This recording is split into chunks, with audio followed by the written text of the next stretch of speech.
Hello everyone, আসসালামু আলাইকুম। স্বাগত জানাই তোমাদের প্রত্যেককে আমাদের আরও একটি নতুন ক্লাসে। আশা করছি এই মুহূর্তে যে প্রান্ত থেকে আমার আজকে ক্লাসটি করছো, তোমরা সবাই স্বস্থানে ভালো আছো এবং ভালোর সাথেই আছো। আজকে তোমাদের জন্য যে লেসনটি নিয়ে হাজির হয়েছি সেটা হচ্ছে এইচএসসি ইংলিশ সেকেন্ড পেপারের কোয়েশ্চেন নং 5, অর্থাৎ ন্যারেশন।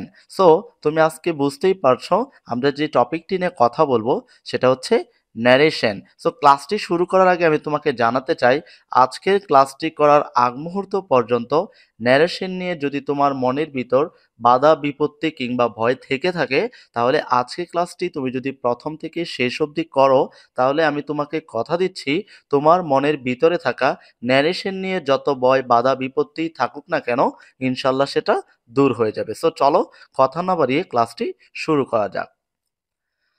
এখন দেখো, আমি যেটা তোমাদের জানাতে চাই যে নিচের বিষয়গুলো ভালো করে বুঝে নাও, অর্থাৎ নিচে থাকা এই বিষয়গুলো, অর্থাৎ এখানে আমি যে বিষয়গুলো লিখে রেখেছি সেই বিষয়গুলো তোমাকে অবশ্যই ভালো করে কি করতে হবে, বুঝে নিতে হবে। অর্থাৎ আমি একটা কোয়েশ্চেন দিয়ে তোমাকে আজকে ক্লাসটি শুরু করতে চাই।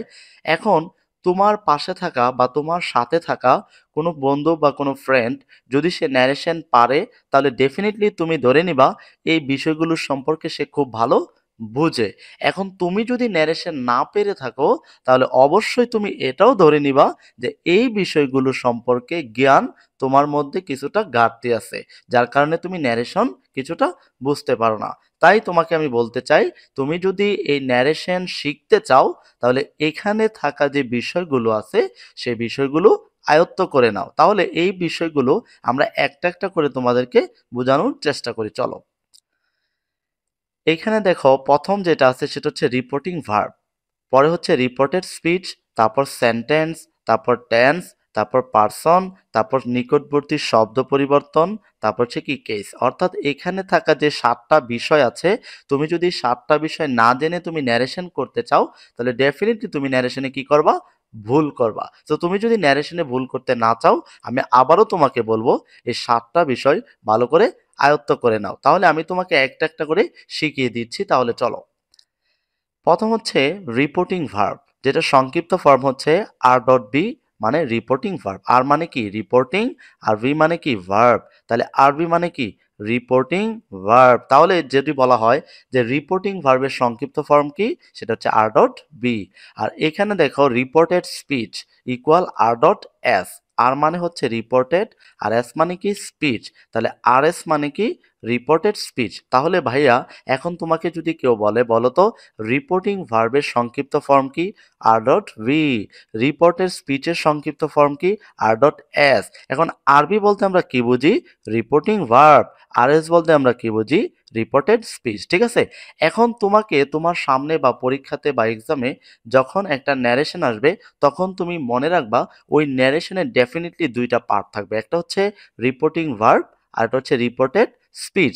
এখন ওই দুইটা পার্ট থেকে তোমাকে বুঝতে হবে যে কোন অংশটুকু রিপোর্টিং ভার্ব আর কোন অংশটুকু রিপোর্টেড স্পিচ। এই বিষয়টা একদম সহজ ভাষায় তুমি যদি মনে রাখতে চাও, তাহলে একটা বিষয় তুমি দেখো, এখানে দেখো একটা এদিকে আরেকটা হচ্ছে কি সেদিকে। অর্থাৎ এই ধরনের কমার নাম হচ্ছে ইংরেজিতে ইনভার্টেড কমা, অর্থাৎ ইনভার্টেড কমা।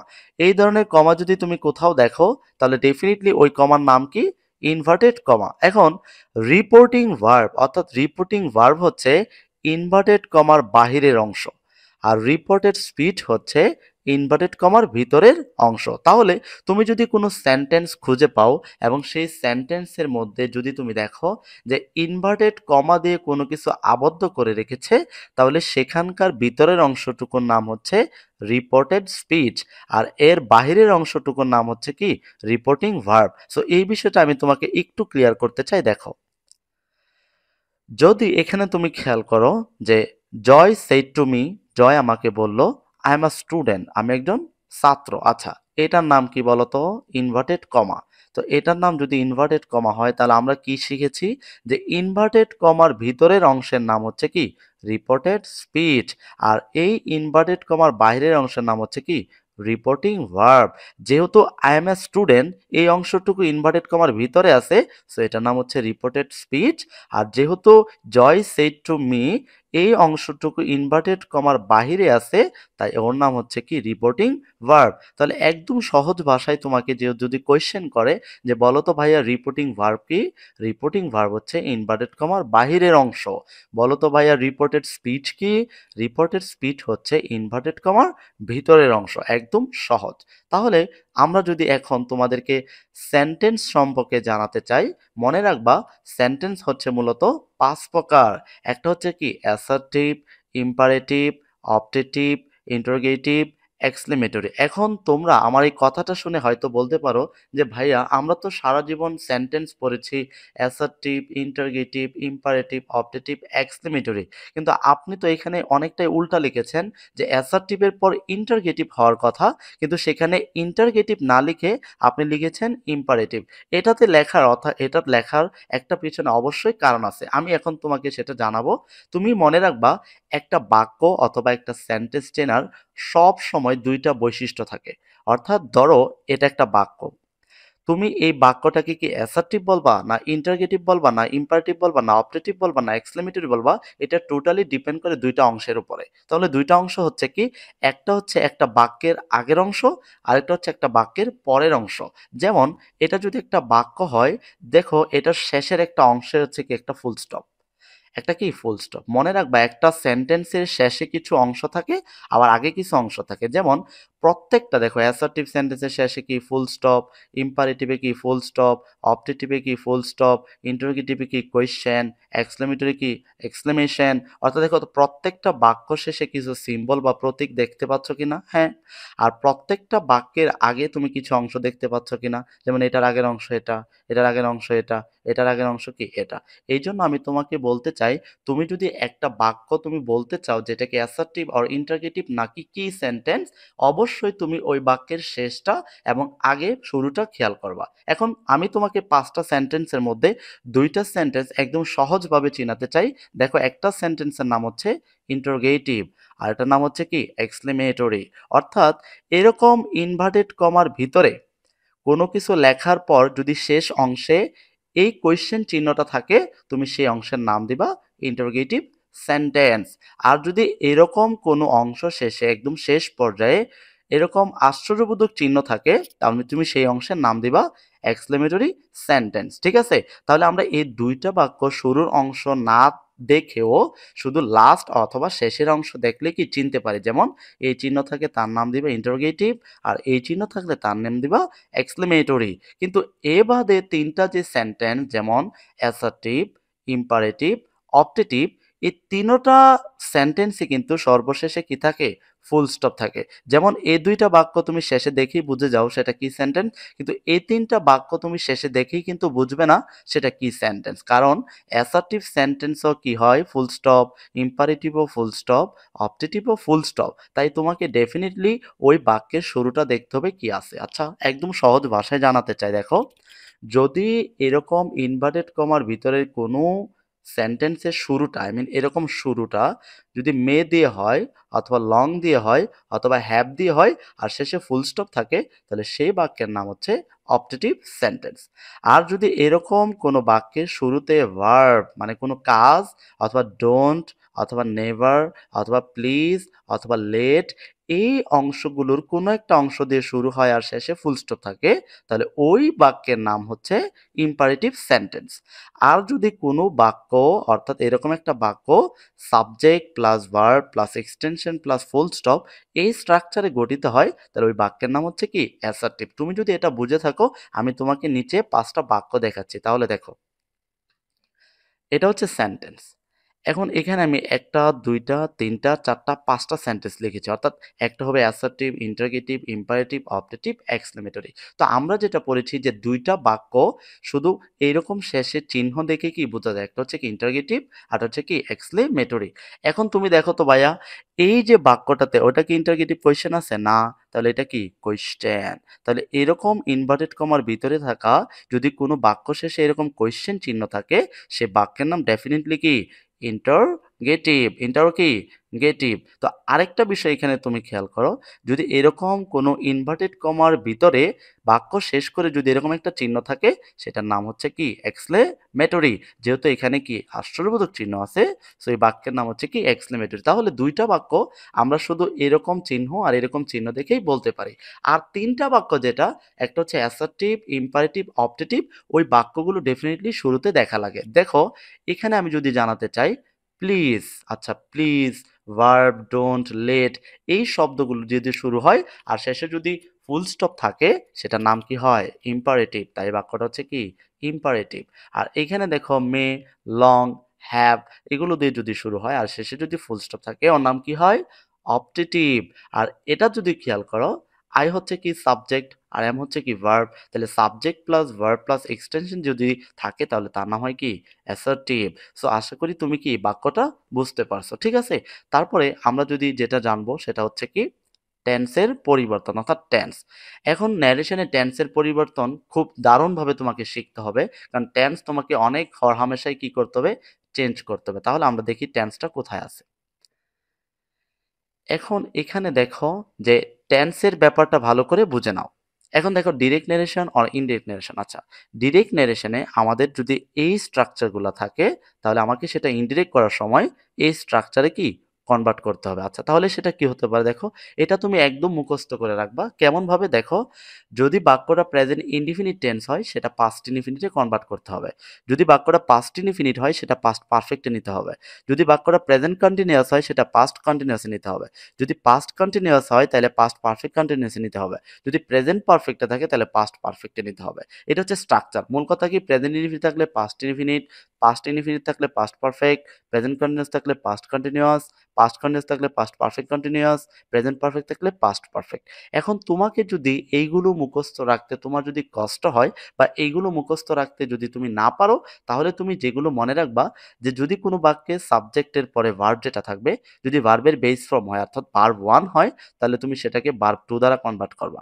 আর যদি ভার্ব 2 হয় তাহলে সেটাকে হ্যাড প্লাস ভার্ব 3 দ্বারা কনভার্ট করবা। আর যদি বাক্যে অ্যামিজার থাকে সেটা ওয়াজ আর করতে হবে। যদি ওয়াজ আর থাকে হ্যাড বিন করতে হবে। হ্যাভ বা হ্যাজ থাকলে হ্যাড করতে হবে। একদম সহজ ভাষায় তুমি হাতে গুনে 5টা কথা মনে রাখবা।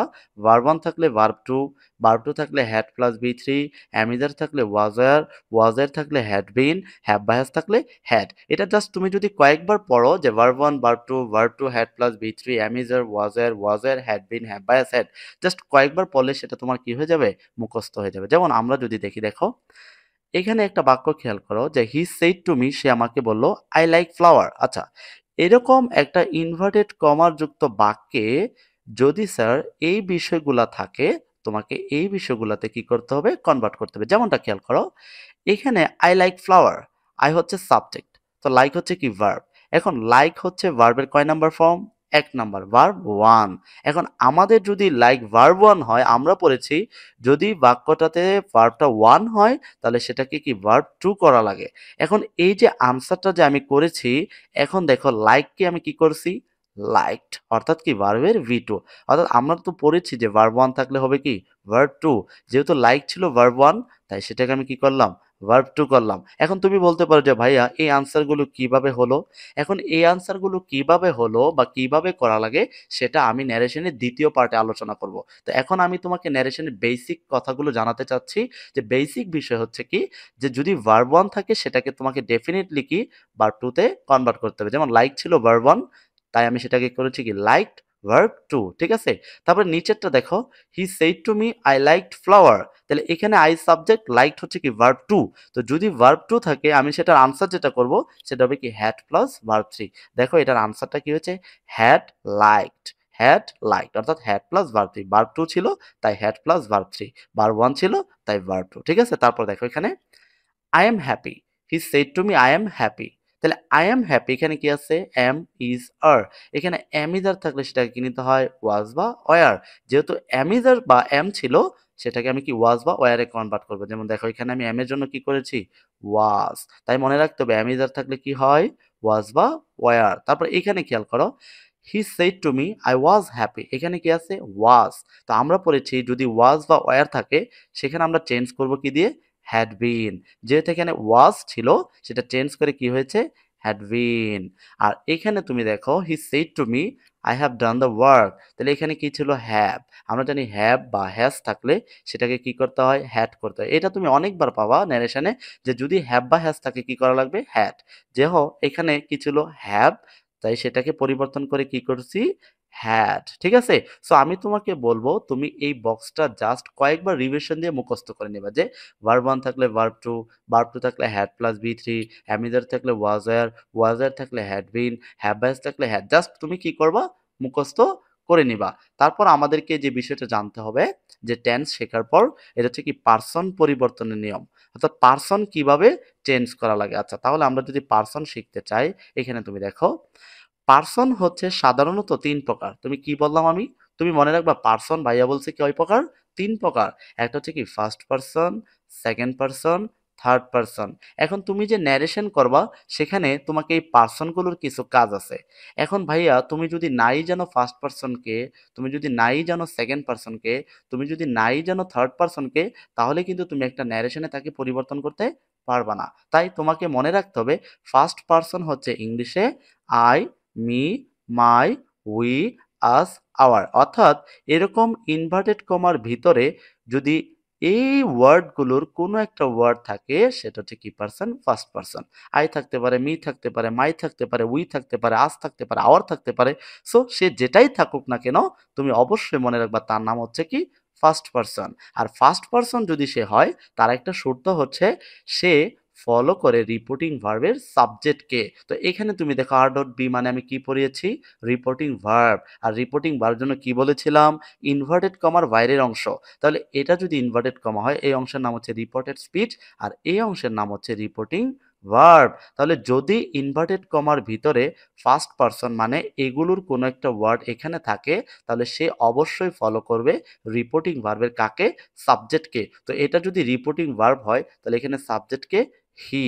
দেখো এখানে আই কি পার্সন, ফার্স্ট পার্সন। কেন, এই তো আই, তাহলে সে কি পার্সন, ফার্স্ট পার্সন।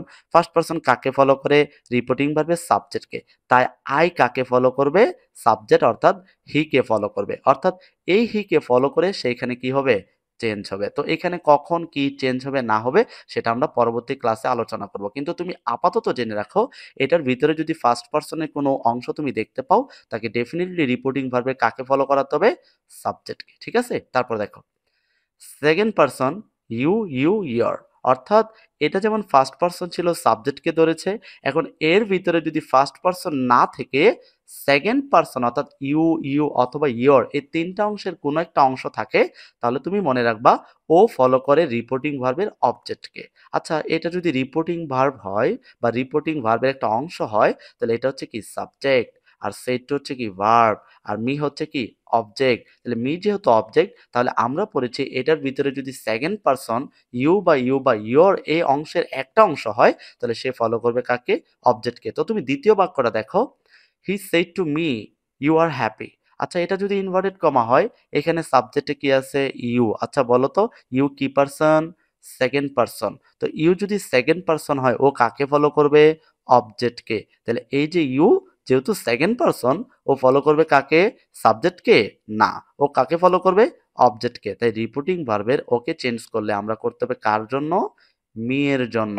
অর্থাৎ মি কে চেঞ্জ করে এখানে আই করা হয়েছে। এখন কিভাবে করা হয়েছে সেটাই আমরা পরবর্তী ক্লাসে আলোচনা করব। আজকে শুধু তুমি জেনে রাখো যে ইনভার্টেড কমার ভিতরে যদি ফার্স্ট পার্সন থাকে সাবজেক্টকে ফলো করবে, যদি সেকেন্ড পার্সন থাকে তাহলে অবজেক্টকে ফলো করবে। ঠিক আছে। তারপর দেখো থার্ড পার্সন হি, শি, ইট, দে অথবা নেম কাউকে ফলো করে না। সো এরা যেহেতু কাউকে ফলোই করে না, সো সেটা আমার দরকার নেই। তাহলে আমার দরকার কি, ফার্স্ট পার্সন, সেকেন্ড পার্সন। তাহলে তুমি কিভাবে মনে রাখবা, ফার্স্ট পার্সন কাকে ফলো করে, রিপোর্টিং ভার্বের সাবজেক্টকে। এই তো ফার্স্ট পার্সন কাকে ফলো করলো, সাবজেক্টকে। সেকেন্ড পার্সন কাকে ফলো করে, রিপোর্টিং ভার্বের অবজেক্টকে। এই তো সেকেন্ড পার্সন কাকে ফলো করলো, অবজেক্টকে। ঠিক আছে। তাহলে পার্সন পরিবর্তন আমি হোপফুলি তোমাকে বুঝাতে পারছি। তারপরে আমরা যেটা জানবো সেটা হচ্ছে দেখো নিকটবর্তী শব্দ পরিবর্তন। নিকটবর্তী শব্দ কি পরিবর্তন। তাহলে আমি যদি এখন তোমাকে নিকটবর্তী শব্দ পরিবর্তনগুলো জানাতে চাই, তো তুমি এখানে দেখো আমি কি লিখেছি। এখানে যে বক্সটা আছে জাস্ট তুমি এটা কি করে নিবা, মুখস্থ করে নিবা। যেমন ধরো, যদি তোমার এরকম ইনভার্টেড কমার ভিতরে ক্যান থাকে সেটা কুড হবে, শ্যাল থাকলে শুড হবে, উইল থাকলে উড হবে, মে থাকলে মাইট হবে, মাস্ট বা হ্যাভ টু থাকলে হ্যাড টু হবে, টুডে থাকলে দ্যাট ডে হবে, নাও থাকলে দেন হবে, টু নাইট থাকলে দ্যাট নাইট, টুমোরো থাকলে দ্য নেক্সট ডে, ইয়েস্টারডে থাকলে দ্য প্রিভিয়াস ডে, হিয়ার থাকলে দেয়ার, কাম থাকলে গো, অ্যাগো থাকলে বিফোর, দিস থাকলে দ্যাট। অর্থাৎ এখানে আমি যে বিষয়গুলো তোমাকে বললাম যে can, could, shall, should, will, would, may, might, have to, had to, today, that day, now, then, tonight, that night, tomorrow, the next day, yesterday, the previous day, here, there, come, go, ago, before, this, that. Just এই বক্সগুলো তুমি খাতাতে তুলে just 5 minute 6 minute যত minute তোমার সময় লাগে just তুমি কি করে নেবা, মুখস্থ করে নেবা। যে ভাইয়া বলছে কি টুমোরো থাকলে কি হয় বলো তো, দ্য নেক্সট ডে, ক্যান থাকলে কি হয় কুড, শ্যাল থাকলে শুড, উইল থাকলে উড, মে থাকলে মাইট। তুমি যদি কয়েকবার এভাবে রিভিশন দাও তাহলে দেখবা বিষয়টা তোমার ক্লিয়ার হয়ে গেছে। ঠিক আছে, যেমনটা আমরা দেখো করি, হি সেইড টু মি, সে আমাকে বলল আই ক্যান ডু ইট। আচ্ছা এখানে আমার যে ইনভার্টেড কমার ভিতরে দেখো তো ক্যান আছে কি না। আচ্ছা হ্যাঁ আছে তো। ক্যান একটা কি শব্দ, নিকটবর্তী শব্দ। এখন নিকটবর্তী শব্দটাকে কি করতে হয়, পরিবর্তন করতে হয়। এখন বলো তো ভাইয়া যদি এখানে ক্যান থাকে, ক্যান থাকে আমরা কি পড়েছি, কি করা লাগে, কুড। তাহলে এখানে দেখো ক্যানের জন্য আমি কি আনসারে কি করেছি, কুড। অর্থাৎ এখানে ক্যান থাকলে কুড হবে, শ্যাল থাকলে শুড হবে, উইল থাকলে উড হবে, হ্যাভ টু থাকলে হ্যাড টু হবে, নাও থাকলে দেন হবে, কাম থাকলে গো হবে, অ্যাগো থাকলে বিফোর হবে। তাই আমি তোমাকে হাইলি রিকোয়েস্ট করব তুমি জাস্ট বক্সটা কি করে নিবা, একটু কষ্ট করে মুখস্থ করে নিবা। এখানে তুমি দেখো he said to me I shall call him, I shall call him. তাহলে he said to me I shall call him, shall কি একটা কি শব্দ, একটা নিকটবর্তী শব্দ। তাহলে শ্যাল থাকলে কি করা লাগে, শুড। তাহলে এখানে যেহেতু শ্যাল ছিল আমরা তাই কি করলাম, শুট করলাম। ঠিক আছে, তাই তোমাকে ডেফিনেটলি আমি রিকোয়েস্ট করব যে জাস্ট এই বক্সটা কি করে নিবা, একটু কষ্ট হলেও মুখস্থ করে নিবা। তাহলে দেখবা ন্যারেশন তোমার জন্য কতটা ইজি হয়ে যায়। তাহলে ন্যারেশনকে তুমি যদি ইজি বানাতে চাও অবশ্যই তোমাকে এই বক্সটা কি করতে হবে, মুখস্থ করতে হবে। যদি বক্সটা মুখস্থ না করো তাহলে ন্যারেশন তোমার জন্য কি হয়ে যাবে, বিজি হয়ে যাবে। ঠিক আছে, তারপরে আমরা যেটা নিয়ে আলোচনা করব সেটা হচ্ছে আমাদের লাস্ট টপিক, সেটা হচ্ছে কি কেস। অর্থাৎ কি কেস, তুমি বলতেও পারবা না বা তুমি জানো না যে কেস এই ন্যারেশনে কতটা ইম্পর্টেন্ট। তোমাকে বারবার পার্সন চেঞ্জ করতে হবে, প্রত্যেকটা পার্সনের প্রত্যেকটাতে কেস আছে, সাবজেক্টিভ, অবজেক্টিভ, পসেসিভ। তাই তোমাকে অবশ্যই কি কেসের বিষয়টা ভালো করে বুঝে নিতে হবে। তাহলে আমরা যদি কেসটা জানতে চাই, দেখো কেস। এখন আমরা জানি পার্সন হচ্ছে 3 প্রকার, first person, second person, third person. আবার নাম্বার হচ্ছে 2 প্রকার, একটা সিঙ্গুলার আর একটা কি প্লুরাল। এখন আমরা সাধারণত কি দরকার, কেস। অর্থাৎ কেস, এই কেসটা মনে রাখবা 3 প্রকার। একটা হচ্ছে কি সাবজেক্টিভ, অবজেক্টিভ, পসেসিভ। প্রত্যেকটা প্রোনাউনের মনে রাখবা সাবজেক্ট আছে, অবজেক্ট আছে, পসেসিভ আছে। আচ্ছা বলো তো ভাইয়া ফার্স্ট পার্সনে সাবজেক্টিভ ফর্ম কে কে, আই বা উই। তুমি এভাবে মনে রাখবা যে ফার্স্ট পার্সনের সাবজেক্ট হচ্ছে আই বা উই। এখন আই বা উই যে সাবজেক্ট, তাহলে ওদের কি অবজেক্ট আছে না, হ্যাঁ আছে। ওদের কি পসেসিভ আছে না, হ্যাঁ আছে। তাহলে তুমি কিভাবে পড়বা যে ফার্স্ট পার্সনের সাবজেক্ট হচ্ছে আই, অবজেক্ট হচ্ছে মি, পসেসিভ হচ্ছে কি মাই, সাবজেক্ট হচ্ছে উই, অবজেক্ট হচ্ছে আস, পসেসিভ হচ্ছে কি আওয়ার। জাস্ট তুমি একটু মুখস্থ করে নিবা যে I, me, my, we, us, our. এখন আমি যদি বলি মাই বলো তো কি কেস, পসেসিভ। ওর সাবজেক্ট কি আই, ওর অবজেক্ট কি মি। উই বলো তো কি কেস, সাবজেক্ট। উই বলো তো পসেসিভ কি আওয়ার, ওর অবজেক্ট কি বলো তো আস। তাই এটা তোমাকে মনে রাখতে হবে। এখন অনেক সময় ন্যারেশন করতে গেলে যে বলা লাগতে পারে বা তুমি চেঞ্জ করতে হবে এরকম যে দেখো এখানে উই আছে, বলা হতে পারে যে উইর পসেসিভ ফর্ম আমার দরকার। এখন আমি যদি উইর পসেসিভ ফর্ম না জানি তাহলে আমি কিন্তু উইর পসেসিভ ফর্ম লিখতে পারবো না। তাই আমাকে অবশ্যই কি মুখস্থ করতে হবে, we, us, our, I, me, my. ঠিক একই সেম ভাবে বাকিগুলো আমাকে কি করতে হবে, মুখস্থ করতে হবে। যেমন কি যদি বলি সেকেন্ড পার্সনকে you, you, your, you, you, yours, you, you, your, you, you, years.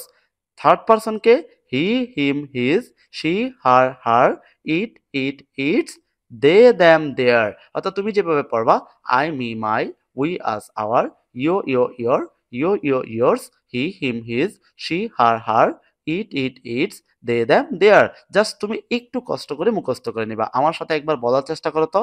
I me my, we us our, your, yours, he him his, she her her, it it its, they them their. এখন বলো তো ভাইয়া যে দে হচ্ছে আমার কি case, subject. ওর possessive কি দেয়ার। আচ্ছা বলো তো হিজ কি পসেসিভ, ওর সাবজেক্ট কি হি, অবজেক্ট কি হিম। এটা তুমি কখন বলতে পারবা, যখন কিনা এই বক্সটা তুমি কি করে নিবা, মুখস্থ করে নিবা। তাহলে ফার্স্ট পারসনের সাবজেক্ট হচ্ছে কি আই মি মাই, আবার সাবজেক্ট এখানে কি উই আস আওয়ার, সাবজেক্ট হচ্ছে কি উই, অবজেক্ট হচ্ছে কি আস, পজিটিভ হচ্ছে কি আওয়ার। এখন আমি যদি তোমাকে বলি বলো তো আয়ের অবজেক্ট কি, তুমি বলবা মি, পজিটিভ কি মাই, উইর অবজেক্ট কি আস, পজিটিভ কি আওয়ার, ইউর অবজেক্ট কি ইয়ো, পজিটিভ কি ইয়োর, দের অবজেক্ট কি দ্যাম, পজিটিভ কি দেয়ার। জাস্ট তুমি কষ্ট করে বিষয়টা কি করে নিবা, মুখস্থ করে নিবা। যেমন আমি যদি তোমাকে একটা উদাহরণ দেখাতে চাই, যেমন ধরো হি said to me I love my mother. আচ্ছা ওকে ঠিক আছে। এখন ধরো আমি এটা কি পারসন বলো তো ভাইয়া, ফার্স্ট পারসন। এখন আমি কি পড়েছি, ফার্স্ট পারসন কাকে ফলো করে, সাবজেক্টকে। এখন ধরো আমাদের এই সাবজেক্টটার বলা লাগতে পারে, অনেক সময় আমাদের অনেক সময় এরকম হয় যে এই সাবজেক্টটার মানে অবজেক্ট বসাইতে হয়।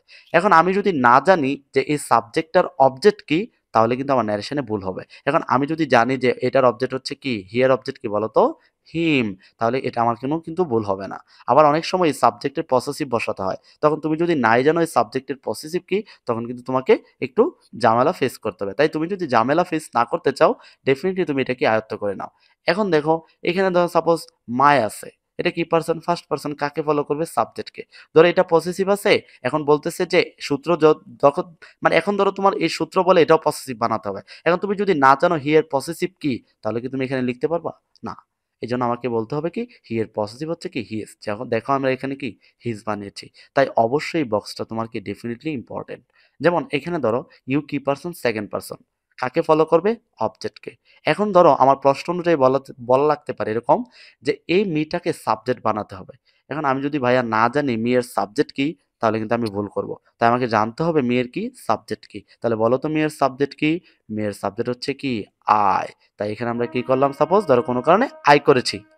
এখন আমি তোমাকে বলতে চাই এই প্রত্যেকটা জিনিস, অর্থাৎ এখানে যতগুলো জিনিস আছে প্রত্যেকটা জিনিস আমি হোপফুলি তোমাকে একটা একটা করে বোঝাতে সক্ষম হয়েছি।